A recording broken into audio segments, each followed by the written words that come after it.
तो हेलो बच्चों, कैसे हैं आप सभी लोग। I hope you all are doing good. तो मैं भुवनेश इस बेहतरीन से प्लेटफॉर्म जिसका नाम है लर्न इन, इस पे आपका बहुत बहुत स्वागत करता हूं।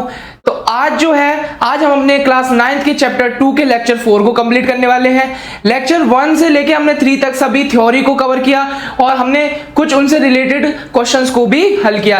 लेकिन आज जो लेक्चर 4 है, हम इसमें अपने एक्सरसाइजेस के क्वेश्चंस को और कुछ एग्जांपल्स को कवर अप करने वाले हैं, जिसमें हम सभी क्वेश्चंस को हल करेंगे। तो चलिए बिना किसी देरी के आज के लेक्चर को स्टार्ट करते हैं। ठीक है, तो पहले आज के लेक्चर स्टार्ट करने से पहले एक बात हमेशा ध्यान रखना कि बेटा जब भी हम क्वेश्चन को सॉल्व करते हैं तो पहले ना क्वेश्चन को समझो कि क्वेश्चन हमसे पूछ क्या रहा है, देन उसका आंसर निकालो। और आपसे एक रिक्वेस्ट है कि आप एक कॉपी और एक पेन लेके अपने साथ बैठे, जिससे आप जो क्वेश्चंस है उनको नोट डाउन कर सके, क्योंकि ये जितने भी क्वेश्चन है सब एग्जाम रिलेटेड है, यानी कि एग्जाम में आ भी सकते हैं, क्योंकि पैटर्न यही रहेगा क्वेश्चंस का। ठीक है, तो चलिए पहले क्वेश्चन को हल करते हैं। ठीक है, चलिए। तो पहला जो क्वेश्चन है कि find the degree of 7x³ - 5x + 2। इस सिंबल का मतलब क्या होता है बेटा? इस सिंबल का मतलब होता है कि ये पावर में है, यानी कि 7x³ - 5x + 2। तो ये हमें दिया है, क्या दिया है बेटा? पॉलिनोमियल दिया है हमें। क्या मिला है? पॉलिनोमियल। ठीक है, दे दिया। अब हमसे पूछ रहा है कि इसकी हमें बतानी है डिग्री। डिग्री बतानी है हमें, डिग्री। तो हमने क्या पढ़ा था कि हमें जो भी पॉलिनोमियल होता है उसके पहले सबसे पहले क्या लिख लो तुम? वेरिएबल्स लिख लो, जितने वेरिएबल्स हैं। दोनों वेरिएबल्स क्या है हमारे? एक्स है। क्लियर हुआ? एक वेरिएबल क्या है हमारा? ये। एक वेरिएबल हमारा है ये। ठीक है, दोनों एक्स हैं। तो पहला जो वेरिएबल है उसकी पावर क्या बेटा? उसकी पावर है 3 है पावर, ये रही 3। दूसरा जो वेरिएबल है उसकी पावर क्या है? 1, क्योंकि यहां पर कुछ नहीं है, 5 की एक्स की पावर कुछ नहीं दी है, तो इसकी पावर क्या हो जाएगी? 1। अब इन दोनों में ये देखो कि कौन सी पावर बड़ी है? 3 बड़ी है। 3 बड़ी है।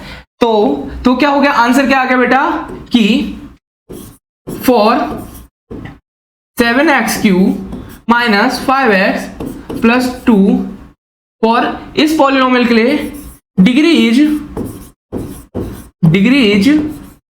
3। सिंपल।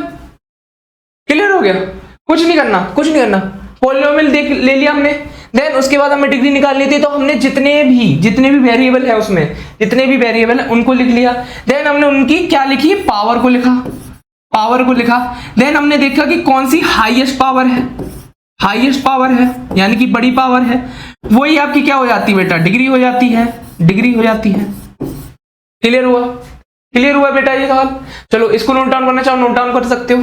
क्लियर हो गया? चलो आगे बढ़ते हैं। तो पहला सवाल हमने बहुत आसानी से किया, सिंपली वे में किया। चलो अब दूसरे सवाल को देखते हैं। Right one polynomial each of degree 1, 2 and 3। यानी कि हमें क्या करना है? पॉलिनोमियल्स लिखने हैं। पॉलिनोमियल हमें यहां पे एक पॉलिनोमियल लिखना है। किसके लिए? डिग्री 1 के लिए बेटा, डिग्री 2 के लिए, और क्या? डिग्री 3 के लिए। हमसे पूछा एक है, लेकिन हम क्या लिख लेंगे? 2 लिख देंगे। क्यों? क्योंकि बहुत सिंपल है इनको लिखना, तो चलो दोनों के लिख देते हैं, दोनों।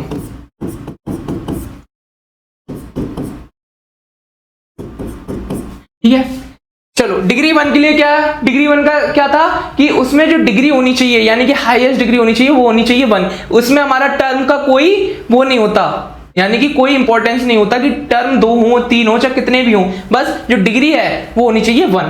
तो इसके एग्जांपल्स लिख सकते हो तुम, 2x + 3। अब इसमें टर्म 2 है, लेकिन डिग्री क्या है? 1 है। ऐसे आप एक एग्जांपल और लिख सकते हैं, 5x + 2x + 1। ये भी आपका डिग्री 1 का एग्जांपल हो गया। एक और लिख सकते हैं सिंपल फॉर्म में, 5x ओनली। ये भी क्या है? ये एक टर्म में हो गया, ये 3 टर्म में हो गया, ये 2 टर्म में हो गया। क्लियर हुआ बेटा? क्लियर हो डिग्री 1 के लिए पॉलिनोमियल्स? ठीक है, डिग्री 2 के लिए देख लो। इसमें क्या है कि जो डिग्री है वो 2 होनी चाहिए, यानी कि आप सिंपल वे में ऐसा एग्जांपल लिख सकते हैं, 2x²। 2x², इसको आगे बढ़ाते जाओ, -1 + 2 2x² -1 2x² + 2 2x² + x, ये भी लिख सकते हो। 3 डिग्री में भी देख सकते हो तुम, ठीक है, 3 टर्म में भी देख सकते हो तुम, लाइक 2x² + x + 3। ये भी क्या हुआ, हाईएस्ट डिग्री कितनी है बेटा, हाईएस्ट डिग्री कितनी है, 2 है, तो ये भी किसका एग्जांपल हुआ, डिग्री 2 का। डिग्री 3 के लिए देखते हैं, 4x³ + 2, बहुत सिंपल, बहुत छोटा सा एग्जांपल, 4x³ + 2, डिग्री क्या आ रही है, 3 आ रही है, किसकी, वेरिएबल की आ रही है। क्लियर हो गया, क्लियर हो गया। एक एग्जांपल और देख लेते हैं, 3x³ + 2x + 4, क्लियर हो गया। ये भी, इसमें हाईएस्ट डिग्री कितनी है, 3 है, 3 है। क्लियर हुआ, तो क्लियर हो गया, ये वाला क्वेश्चन भी क्लियर हो गया कि हमने पॉलिनोमियल्स, हमने एक पॉलिनोमियल पूछा था डिग्री 1 का, 2 का और 3 का, लेकिन हमने क्या लिख लिया, दो एग्जांपल्स लिख लिए। क्यों, क्लियर हो गया, क्लियर है। आगे बढ़े, इसको नोट डाउन करना चाहो नोट डाउन कर सकते हो आप। चले, चलो अब देखते हैं अपने क्वेश्चन 3 की तरफ। अब देखते हैं हम क्या, क्वेश्चन 3 कि फाइंड कोएफिशिएंट, क्या करना है हमें बेटा, कोएफिशिएंट पता करना है किसका, x³ का, किसका, x³ का हमें पता करना है, और एंड x² का हमें कोएफिशिएंट पता करना है, किसमें, x4 - 3x³ + 6x² - 2x + 7। बहुत बड़ा पॉलिनोमियल है ये तो। चलो इसको भी कर लेते हैं। तो पॉलिनोमियल हमें क्या मिला है, x4 - 3x³ + 6x² - 2x + 7। तो हमें बेटे ये लिख लिया हमने अपना पॉलिनोमियल, हमने ये पॉलिनोमियल अपना लिख लिया, ठीक है। अब नेक्स्ट स्टेप क्या होगा, नेक्स्ट स्टेप क्या होगा, हमें किस किस के पता करने हैं, x³ का कोएफिशिएंट और x² का कोएफिशिएंट। तो वो टर्म लिख लो पूरा, x³ का क्या है, x³ का है -3x³ और दूसरा हमें बताना x² का, x² का क्या है, पॉजिटिव में 6x², ठीक है। हमें इन दो के बताने हैं, तो अब क्या करेंगे, कुछ नहीं करेंगे। अब ये पकड़ो, वेरिएबल पकड़ा हमने, वेरिएबल पकड़ा। तो कोएफिशिएंट का मतलब क्या होता है, वेरिएबल के साथ चिपका नंबर, क्लियर हुआ, सिंपल फॉर्म में। तो जो वेरिएबल के साथ चिपका हुआ नंबर होता है वो हमारा क्या कहलाता है बेटा, कोएफिशिएंट, हमने पढ़ा भी था। तो इसका कोएफिशिएंट क्या होगा, -3। हमेशा ये ध्यान रखना, कोएफिशिएंट आपके साइन के साथ आएगा, तो -3x³ का कोएफिशिएंट हो गया, x³ का कोएफिशिएंट आ गया -3। क्लियर हुआ, x³ का निकाल लिया, x² का निकालते हैं ऐसे। तो बेटा x² का कोएफिशिएंट क्या आ जाएगा, +6, यानी कि ओनली 6 भी लिख सकते हो। क्लियर हुआ ये वाला, ये दोनों सवाल क्लियर हो गए तुम्हें, x³ का कोएफिशिएंट और x² का कोएफिशिएंट। क्लियर हुआ, क्लियर। चलो आगे बढ़ते हैं, ठीक है। चौथा सवाल हमसे कह रहा है फाइंड कोएफिशिएंट ऑफ z इन, हमें इसमें z का कोएफिशिएंट बताना है बेटा, z का कोएफिशिएंट बताना है, किसमें, 4z³ + 5z² - 11। अब बारी आती है कि इसमें zq और z² है, z तो है ही नहीं, तो इसका मतलब क्या होगा बेटा, आप दोनों z के बारे में बता दो, zq के बारे में बता दो और z² के बारे में बता दो, क्योंकि हमसे एक पर्टिकुलर पावर वाले वेरिएबल की नहीं पूछी है। अगर ये हमसे पूछता कि बेटा z² की हमें बता दो, z² का हमें बता दो, तो हम क्या बता देते, +5, यानी कि ओनली 5। क्लियर हो गया। तो हमसे z के पूछ रहा है ना, तो हम दोनों वेरिएबल के बता देंगे, यानी zq का भी बता देते हैं और z² का भी बता देते हैं। हो जाएगा, बिल्कुल हो जाएगा। तो 4zq में z का कोएफिशिएंट क्या होगा बेटा, 4 होगा, ठीक है। zq का क्या होगा, 4 होगा, यानी कि z का यहाँ पे 4 है, ठीक है, क्लियर। दूसरे में क्या है, 5z², तो क्या आएगा इसका, z² का क्या आ जाएगा बेटा, 5 आ जाएगा, क्लियर हो गया, यानी कि यहाँ पे z का जो कोएफिशिएंट है वो 5 है। क्लियर हुआ, इतना सा सवाल था। यहाँ पे क्या हो जाता है कि बच्चे अटक जाते हैं कि सर हमसे पूछा था z का, हम तो z का बताएंगे कि z क्यू का नहीं बताएंगे, हम z स्क्वायर का नहीं बताएंगे। लेकिन आप दोनों का बता सकते हैं अगर बाई चांस ऐसा मिसप्रिंट आ जाता है, या फिर ऐसे सवाल भी आते हैं कि बच्चों की माइंडसेट को थोड़ा सा टेस्ट करने के लिए कि ओनली सिर्फ z का भेज दिया उन्होंने और दे दिया हमें पॉलिनोमियल में z क्यू और z स्क्वायर, तो आप दोनों का लिख सकते हैं, आप दोनों का लिख सकते हैं। क्लियर, क्लियर हो गया। चले नेक्स्ट पे चले, इसको नोट डाउन कर लें। चलो नेक्स्ट पे चलते हैं। Find constant term of 9x cube plus 5x square minus 8x minus 10। चलो पहले इसको लिख लो, पहले पॉलिनोमियल को लिखो अपने, 9x cube plus 5x square minus 8x minus 10। ये हमने लिख लिया पॉलिनोमियल, ये हमने पूरा पॉलिनोमियल हमारा लिख दिया। ठीक है, अब हमसे पूछ रहा है कि कांस्टेंट टर्म बताओ, कांस्टेंट टर्म, कांस्टेंट टर्म बताओ, कांस्टेंट टर्म। तो हमने कांस्टेंट टर्म में क्या पढ़ा था कि कांस्टेंट टर्म में हमने क्या पढ़ा था। तो फर्स्टली हम कांस्टेंट को समझते हैं कि जिनकी वैल्यू फिक्स है, जिनकी वैल्यू फिक्स है कांस्टेंट में। कांस्टेंट क्या था, जिनकी वैल्यू फिक्स है। और टर्म क्या था, टर्म क्या था कि कांस्टेंट होना चाहिए, ओनली कांस्टेंट, ओनली कांस्टेंट होना चाहिए। और किससे जुड़ा होना चाहिए, वो जुड़ा होना चाहिए मैथमेटिकल ऑपरेशन, यानी कि प्लस माइनस डिवाइड सब्ट्रैक्शन, ठीक है, प्लस माइनस मल्टीप्लिकेशन और अपने डिवाइड से, डिवाइड इन मैथमेटिकल ऑपरेशन से वो जुड़ा होना चाहिए। तो यहाँ पे आप देख पा रहे हैं, इस पॉलिनोमियल में देख पा रहे हैं, ये तो एक टर्म है। ये कौन सा टर्म है बेटा, constant into variable, c dot v, constant into variable term है। सेम ये भी एक कांस्टेंट इनटू वेरिएबल टर्म है, सेम ये भी एक कांस्टेंट इनटू वेरिएबल टर्म है। लेकिन ये जो है -10 जो है, -10 ये क्या है, ओनली कांस्टेंट है, यानी कि ओनली नंबर है। तो क्या हो जाएगा, तो क्या हो जाएगा कि जो हमारा -10 जो है वो क्या है आपका बेटा, constant term, constant term. Clear हो बेटा, क्लियर हो ये वाला, ये जो -10 है वो आपका कांस्टेंट टर्म होगा। ये सभी इंपॉर्टेंट क्वेश्चन है, इनको नोट डाउन और करते जाएं और इनको डिटेल में समझते जाएं। ठीक है, एक एक शब्द को समझे इसके। क्लियर हुआ बेटा, ये वाला सवाल क्लियर हुआ। चलो आगे बढ़ते हैं, आगे क्या समझते हैं। Find value of 5x minus 3 for x equal 0, -1, 2। यानी कि हमें तीन वैल्यूज में वैल्यू पता करनी है, किसकी, इस पॉलिनोमियल की, इस पॉलिनोमियल की। एक बार क्या रखना है हमें, x बराबर 0, एक बार क्या रखना है x बराबर -1, एक बार हमें क्या रखना है x बराबर 2। ठीक है, क्लियर हो गया, क्लियर हुआ। तो चलो करते हैं इसको।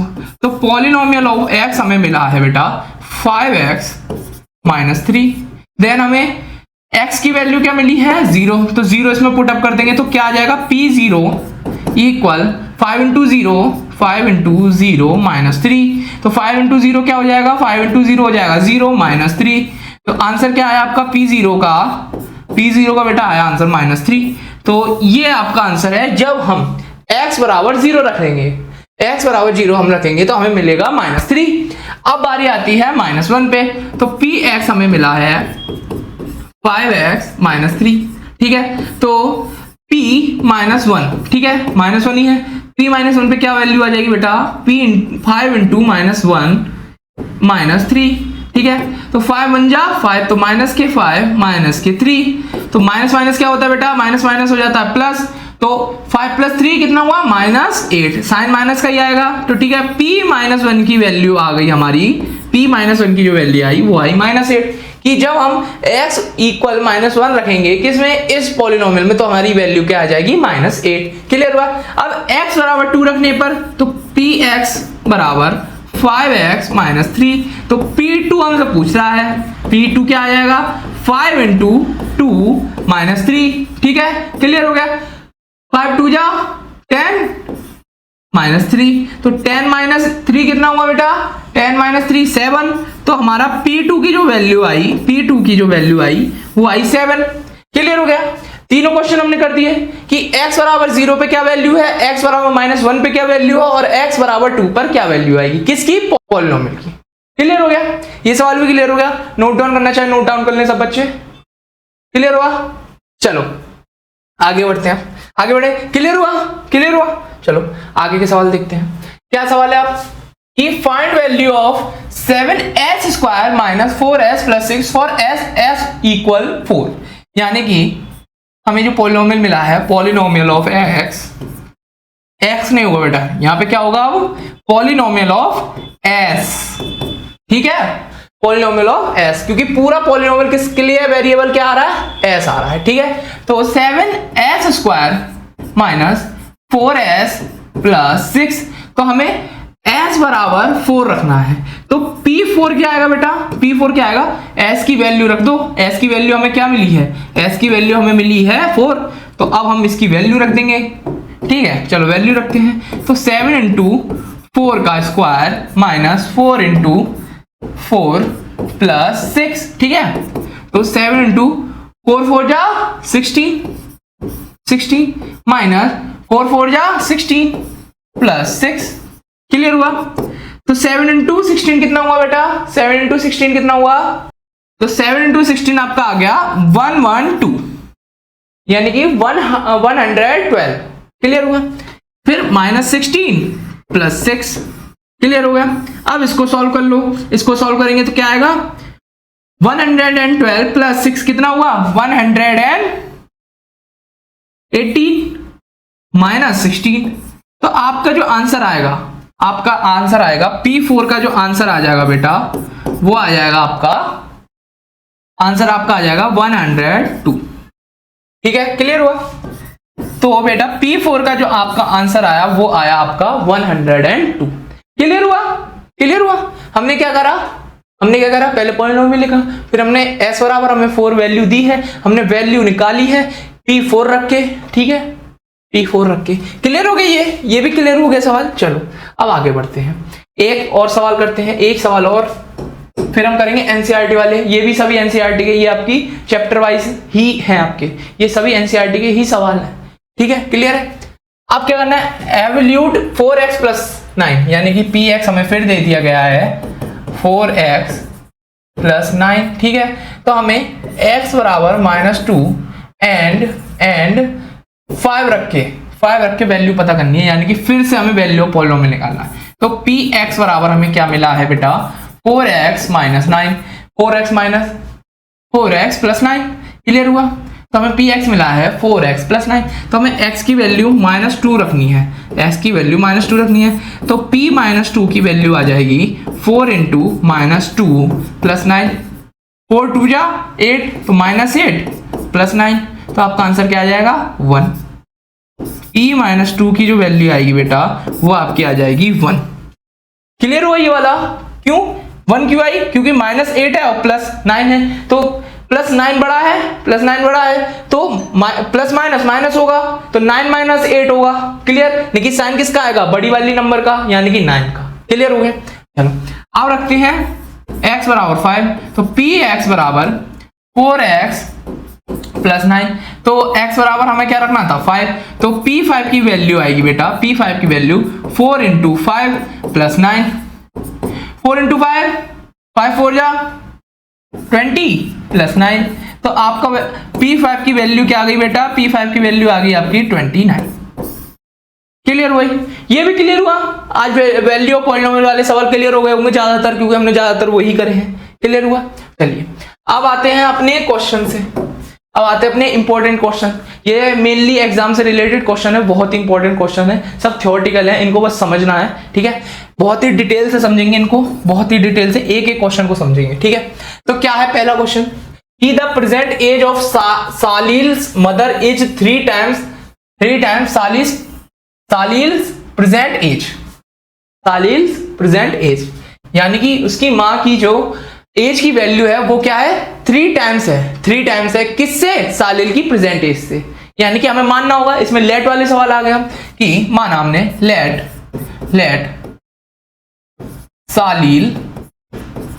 सालिल्स एज इक्वल x। ठीक है, तो अब क्या आएगा, सालिल्स मदर एज क्या आ जाएगी फिर, सालिल्स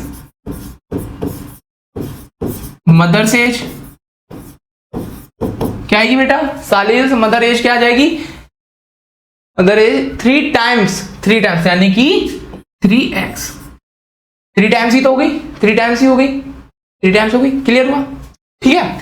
after 5 years their ages will add up to 70 years, यानी कि आफ्टर 5 years, यानी कि आफ्टर 5 years, 5 years के बाद सालिल की एज क्या हो जाएगी बेटा, सालिल्स एज क्या हो जाएगी आपकी x + 5, x + 5 की होगी। अगर बेटा यहां पे आफ्टर 5 years लिखा क्या है, after 5 years their age will add लिखा है up to 70 years, after 5 years their ages will add up to 70 years, ठीक है, क्लियर हो गया।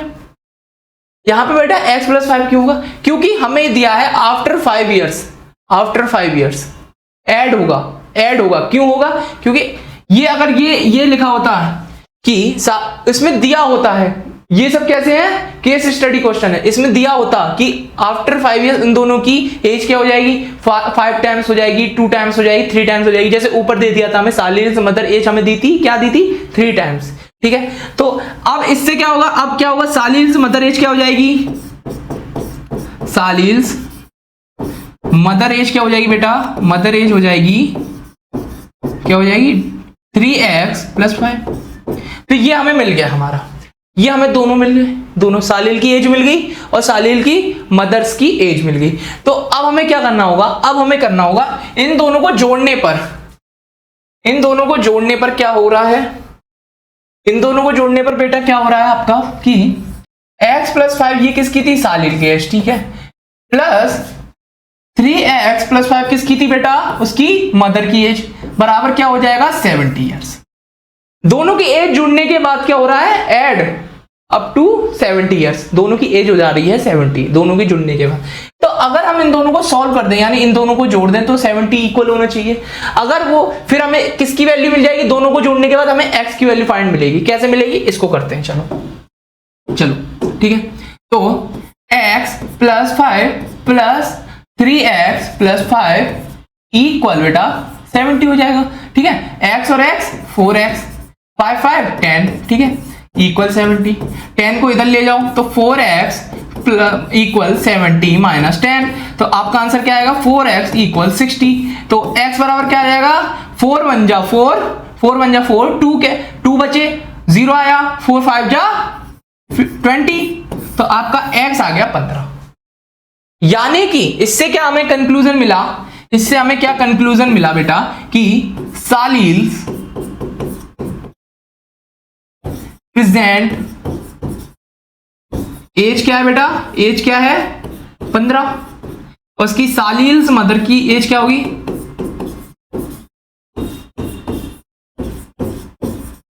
3 टाइम्स थी, यानी 3x थी, तो 3 × 50, तो सालिल्स की मदर की एज क्या आ जाएगी 45। तो आफ्टर 5 years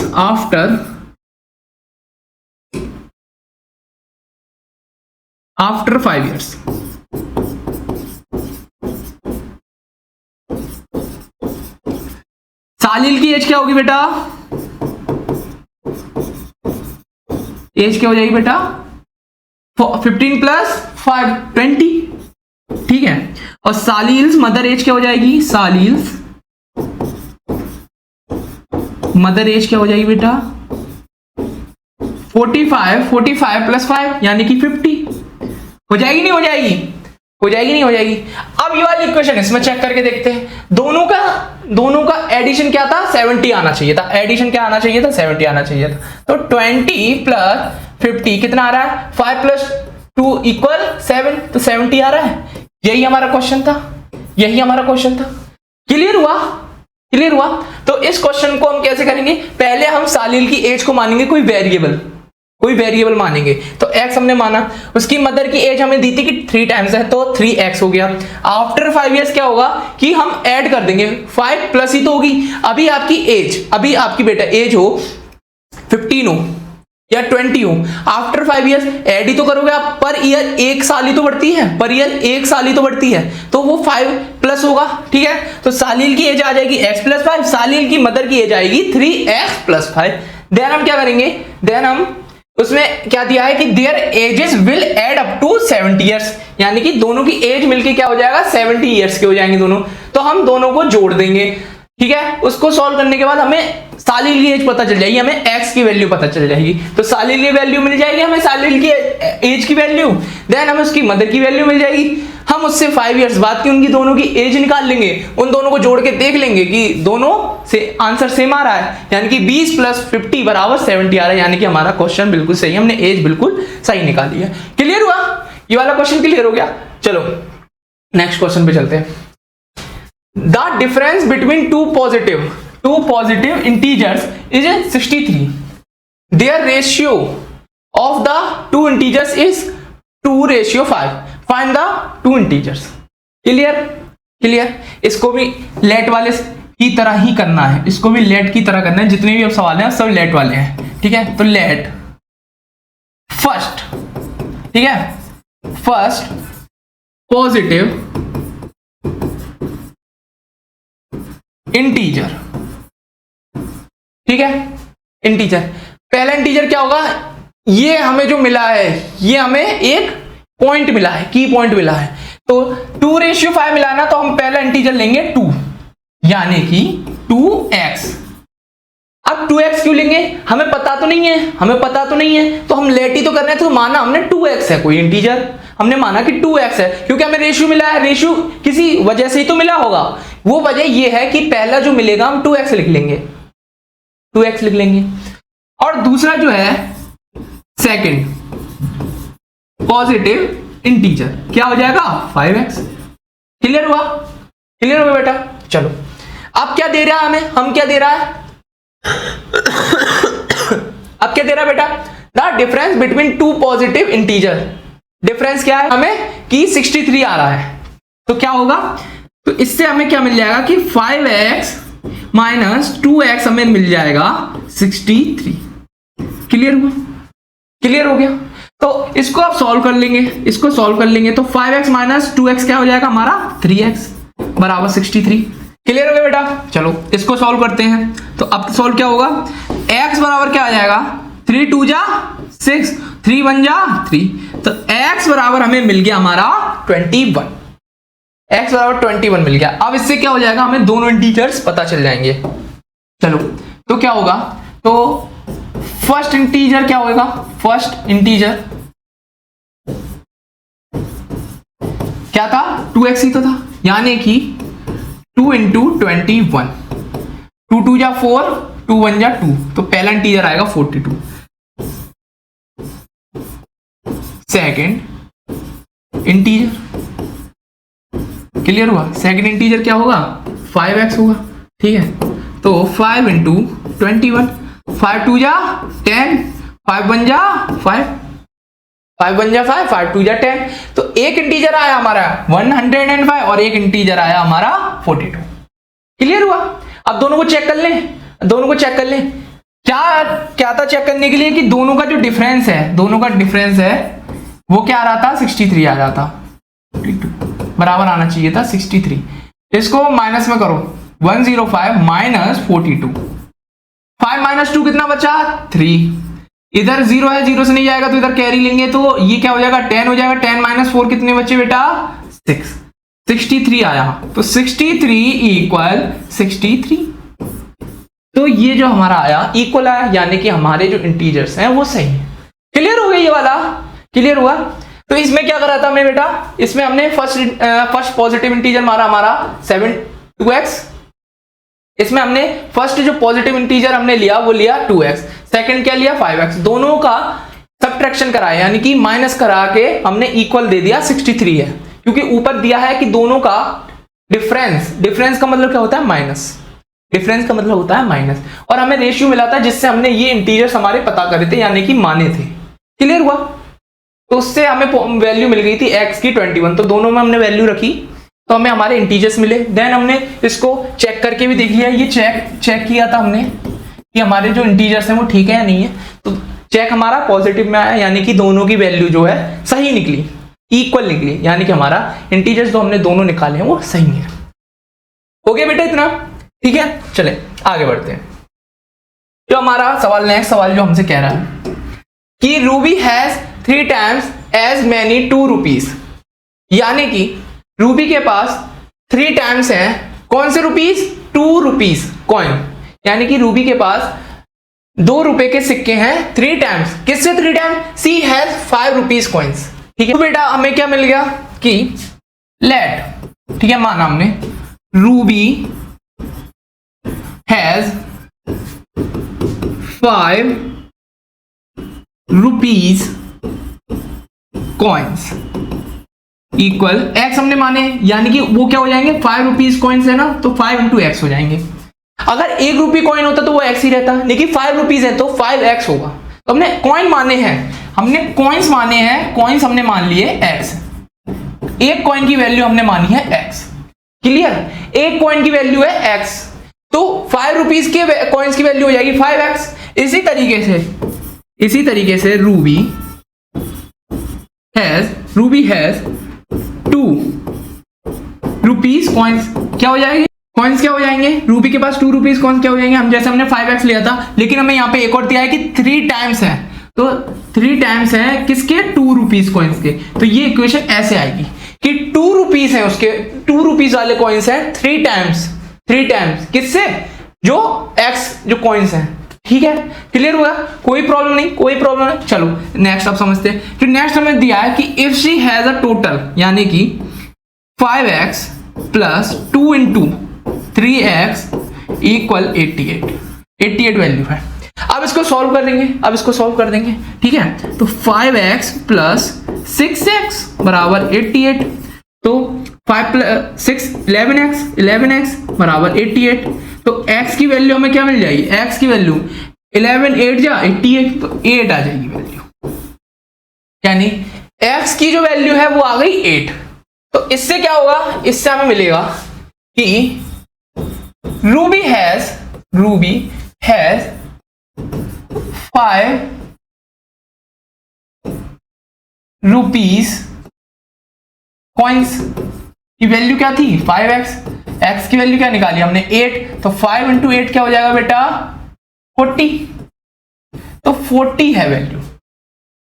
40 हमें किसकी मिल गई? हमारे 5 रुपीज कॉइन्स की।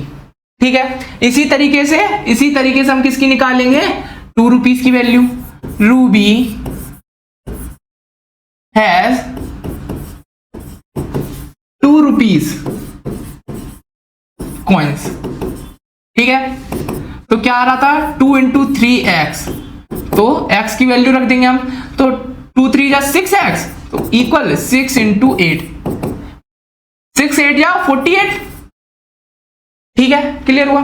तो चेक कर लेते हैं हमारे कॉइन्स की वैल्यू ठीक आई है या नहीं आई है। तो दोनों का जो टोटल था बेटा वो क्या आ रहा था? 88 आ रहा था। चेक करेंगे इसको, 88 आ रहा था, तो 8 और 4 4 जा 8, 88 इक्वल 88, यानी कि हमारे आंसर सही है।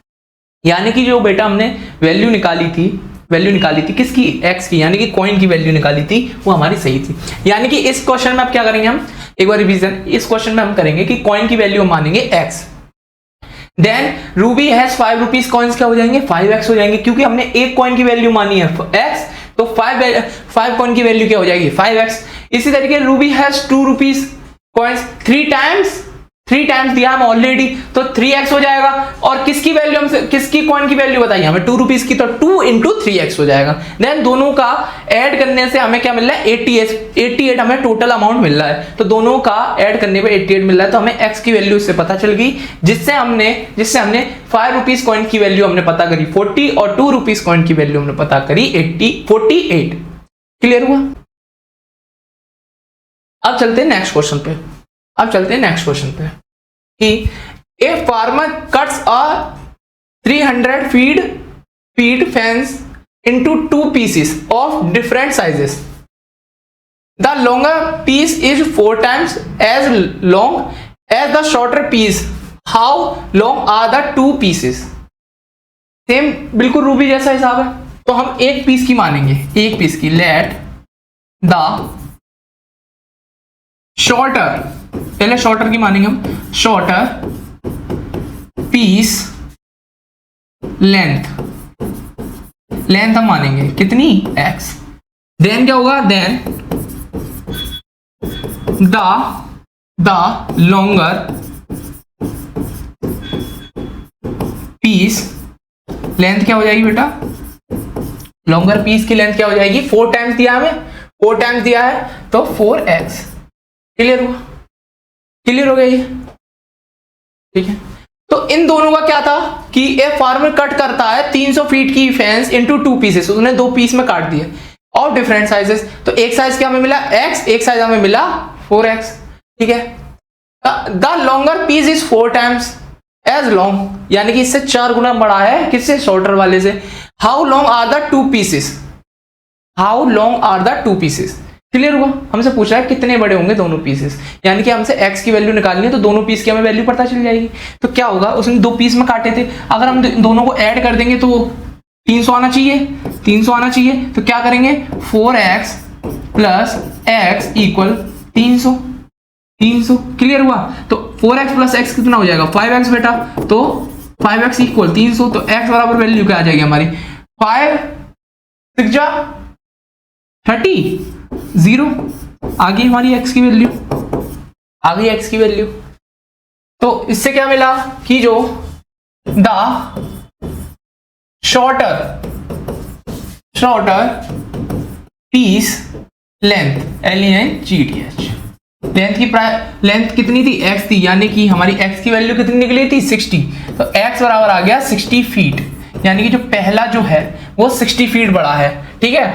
और द लॉन्गर पीस लेंथ क्या हो जाएगी बेटा, लॉन्गर पीस लेंथ क्या आ जाएगी बेटा, 4x। तो 4x में वैल्यू रख देंगे x की, तो 4 इंटू 60, तो 4 6 जा 12, 4 6 जा 24, 240। क्लियर हुआ। अब दोनों को चेक कर लेते हैं, एक बार चेक भी कर लो, जब क्वेश्चन कर ही दिया तो चेक कर लो। चेक में क्या आ जाएगा, 60 प्लस 240 क्या होना चाहिए, 300 होना चाहिए। तो 240 प्लस 60 300, यानी कि दोनों का इक्वल आ गया 300, यानी कि हमने जो आंसर निकाला था वो सही था। यानी कि शॉर्टर पीस की जो लेंथ है वो है 60 फीट और जो लॉन्गर पीस है उसकी वैल्यू है 240 फीट। क्लियर हुआ, क्लियर हुआ।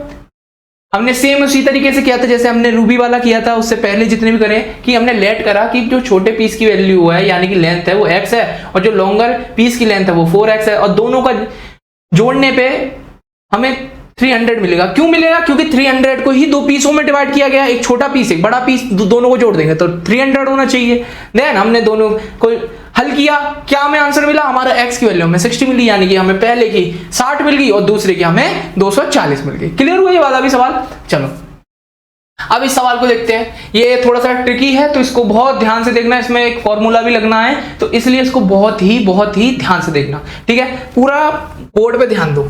If the length of a rectangle is 3 more than twice its width, कहा था इसमें बहुत समझने वाली चीज है, बहुत समझने की है कि हमें क्या दिया है।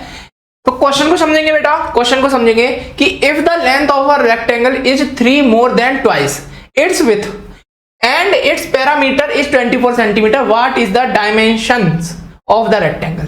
बहुत ही छोटा सा बहुत ही क्लियर सवाल है, इसको थोड़ा सा दिमाग लगाने वाली बात है कि लेट मानेंगे, let the width of the rectangle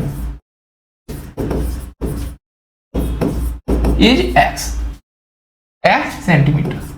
clear, बिल्कुल क्लियर। हमने क्या माना, विथ माना। अब आप कहेंगे कि सर हम तो लेंथ मानते क्योंकि हमसे लेंथ पहले पूछा है, हमसे लेंथ की कही है, पहले लेंथ की कही है, लेकिन उसके लिए हमें विथ क्यों निकालनी पड़ी, क्योंकि हमें जो दिया है कि जो लेंथ है वो क्या है 2 टाइम्स है मोर देन 3, यानी कि इसमें देखो ये समझो, इसमें ये देखो ये समझो कि जो रेक्टेंगल की लेंथ है वो क्या है 3 more than twice, 3 more than twice, यानी कि कैसे होगा, द विथ, द लेंथ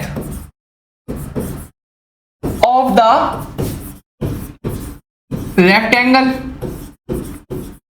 क्या आ जाएगी बेटा, 3 मोर देन ट्वाइस, यानी कि 2i प्लस 3, यही तो होगा बेटा, यही तो होगा कि 2 टाइम्स प्लस 3 मोर, यानी कि 3 मोर प्लस ट्वाइस, क्लियर हुआ, 3 मोर प्लस ट्वाइस, क्लियर हो गया। या आप इसको ऐसे लिख सकते हो 3 मोर प्लस ट्वाइस, ये भी सही है, ये भी सही है, ये भी है, ये भी है, क्लियर हो गया।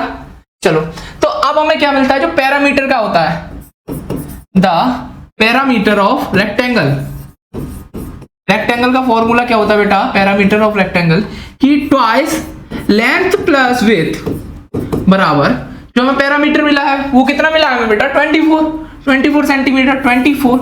इसको सॉल्व कर लेंगे हम, इसको सॉल्व करेंगे, क्यों करेंगे, इसकी जो हमें लेंथ और विड्थ हमने निकाली है उससे, तो ट्वाइस, ठीक है, 2 इंटू लेंथ हमें क्या मिली है, 2x प्लस 3 प्लस विड्थ कितनी मिली हमें, x बराबर 24। इसको सॉल्व करेंगे तो 2 into 2x plus 3 plus x equal 24, clear हो बेटा। तो 2 इंटू 2x प्लस x कितना हो गया, 3x प्लस 3 इक्वल 24, क्लियर हो गया, क्लियर हो गया बेटा। तो 2 इंटू 3 कितना होगा, 2 3 जा 6x प्लस 2 3 जा 6 बराबर 24, क्लियर हुआ। तो 6x बराबर क्या आ जाएगा, 6 माइनस करेंगे 24 में से 18, तो x बराबर क्या आ जाएगा 3, x बराबर 3। यानी कि इससे क्या कंक्लूजन मिला, इससे क्या कंक्लूजन मिला हमें बेटा कि रेक्टेंगल की विड्थ कितनी आ गई, विथ x थी, विड्थ तो कितनी आ गई 3 सेंटीमीटर, और हमारी जो लेंथ आई, लेंथ क्या आई बेटा, वो आई 2x प्लस 3, यानी कि x की वैल्यू रखो इसमें, तो 2 इंटू 3 प्लस 3, तो 2 3 जा 6 प्लस 3, ठीक है ना, तो 6 प्लस 3 इक्वल टू 9।